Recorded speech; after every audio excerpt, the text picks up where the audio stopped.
C'est le moment de l'année où est-ce que Jupiter, la planète de la chance, de l'abondance, de l'expansion, change de signe. Jupiter était en Taureau au courant de la dernière année, mais là, il tombe en Gémeaux. Donc, on s'arrête à savoir quel genre d'opportunités, de chance on peut attirer au courant de cette année. J'ai créé un épisode de podcast précisément là-dessus. Vous pouvez aller regarder le podcast Intipso, c'est l'épisode 65.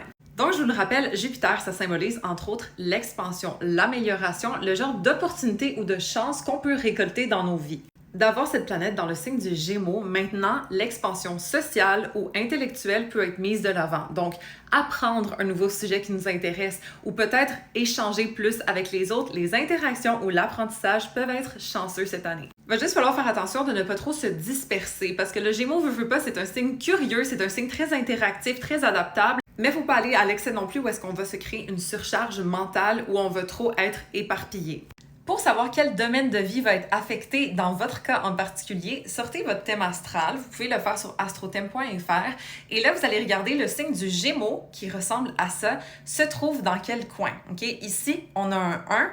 Donc, le début du Gémeaux est en maison 1 et la moitié du Gémeaux est en maison 2. Donc, ici, on voit que le transit de Jupiter se fera dans la maison 1 et éventuellement 2. Si vous voulez savoir plus en profondeur, plus en détail, Jupiter dans votre thème astral va représenter quoi, je l'ai décrit dans chaque maison dans l'épisode de podcast que je vous ai référé. Et sinon, vous pouvez toujours prendre un rendez-vous de 1 heure avec moi qui s'appelle Une ouverture de tête complète. On se rejoint là, puis follow pour plus d'astro!